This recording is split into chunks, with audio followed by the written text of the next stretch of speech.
14 से 25 साल की वो एज होती है जिसमें आपकी पूरी लाइफ डिपेंड करती है। कुछ लोग होते हैं जो इस एज को क्रॉस कर जाते हैं और क्रॉस करने के बाद जब बूढ़े हो जाते हैं, जब उनकी उम्र काम करने की नहीं रहती है, तब उन्हें अपने आप पर रिग्रेट्स होता है। उस टाइम पर ना तो उनके पास खुद का घर होता है कई लोगों के पास, और ना ही इतना पैसा होता है कि अपनी हर इच्छा पूरी कर सके। तब उन्हें अपने आप पर पछतावा होता है कि काश उस टाइम पर मैंने ये किया होता, काश वो किया होता, काश ऐसा करा होता।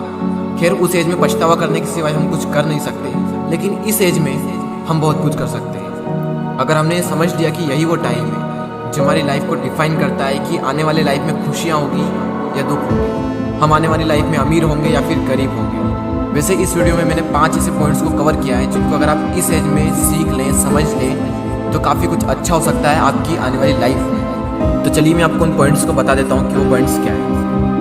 So the number 1 point is follow your own path not other, यानी कि अपने खुद के बनाए हुए रास्तों को फॉलो करें, ना कि दूसरों के बनाए हुए रास्ते। ये जो एज होती है 14 से 25 साल की, ये गोल्डन टाइम होता है। इसी एज में हम अपना करियर चूज़ करते हैं, बड़े बड़े डिसीजंस लेते हैं, अपने नए नए गोल्स बनाते हैं, गोल्स सेट करते हैं। इस जर्नी में आपको हज़ारों लोग मिलेंगे जो आपको सलाह देंगे, लेकिन सिर्फ 2-3 लोग ही मिलेंगे जो आपका साथ देंगे।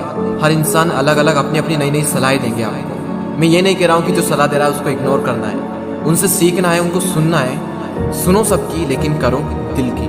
आपको किसी भी इंसान को फॉलो करने की कोई ज़रूरत नहीं है, क्योंकि मंजिल आपकी है तो रास्ता भी आप ही का होना चाहिए। क्योंकि मंजिल भी आपकी है, चलना भी आप ही को है, जो मिलने वाला है वो भी आप ही को मिलने वाला है, तो क्यों ना रास्ता भी आप ही बनाओ। तो खुद का एक रास्ता बनाओ और उस रास्ते को छोड़ दो जहाँ पर भीड़ चल रही है, क्योंकि ये ज़रूरी नहीं है कि भीड़ जिस रास्ते पर चल रही है वो रास्ता हमेशा सही होगा।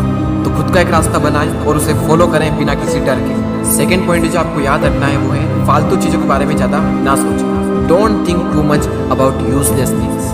टीनेज जो होती है उसमें हमारा जो टाइम होता है वो गोल्डन टाइम होता है, तो फालतू की चीज़ों के बारे में सोचकर आपको कुछ भी नहीं मिलने वाला, उल्टा आप ही का नुकसान होने वाला है ये सब सोचकर।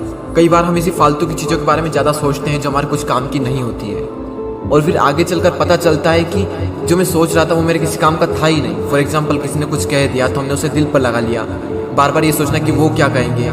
इन चीज़ों के बारे में सोचकर आपको कुछ भी नहीं मिलने वाला, बल्कि आगे चलकर आपको पता चलेगा कि ये कुछ काम का था ही नहीं। तो अगर उस चीज़ को आप इस टाइम पर समझ लें तो आपको आगे चलकर कोई रिग्रेट्स नहीं होगा। तीसरा पॉइंट है लर्न अबाउट इन्वेस्टमेंट। अगर इस एज में आपने इन्वेस्टमेंट को सीख लिया तो आगे चलकर आपको काफ़ी सारे बेनिफिट हो सकते हैं। और अब फाइनल पॉइंट पर आते हैं, टेक अ रिस्क लो, क्योंकि यही वो एज है जिसमें आप रिस्क ले सकते हो। क्योंकि आगे चलकर तो रिस्क लेने में भी रिस्क है, क्योंकि आने वाली लाइफ में पूरी फैमिली की रिस्पॉन्सिबिलिटी आपके ऊपर आने वाली है। उस टाइम पर आपके मन में डर रहेगा कि रिस्क लूँ या फिर ना लूँ, और मैक्सिमम लोग अपनी फैमिली के बारे में सोचकर रिस्क नहीं लेते हैं, और जहाँ पर हैं जो वो कर रहे हैं उसी को कर अपनी पूरी लाइफ बिता देते हैं। लेकिन आपके पास मौका है, रिस्क लो और कुछ ऐसा करो कि दुनिया दीवानी हो जाए। इंग्लिश में कोट्स है, if you risk nothing you are risking everything. अगर आप रिस्क नहीं ले रहे हैं तो आप हर चीज़ का रिस्क ले रहे हैं। तो लाइफ में अपनी एक अलग पहचान बनानी है, एक अलग लेवल पर जाना है, तो रिस्क तो लेना ही पड़ेगा। तो उन चारों पॉइंट्स को हम एक साथ देख लेते हैं। Follow your own path, don't think too much about useless things, learn about investment, and final point take a risk लो और आगे बढ़ो। आपका फेवरेट पॉइंट कौन सा था मुझे कमेंट कर ज़रूर बताएं। तो आज के इस वीडियो में इतना ही, अगले वीडियो में फिर मिलते हैं। जय हिंद, जय भारत।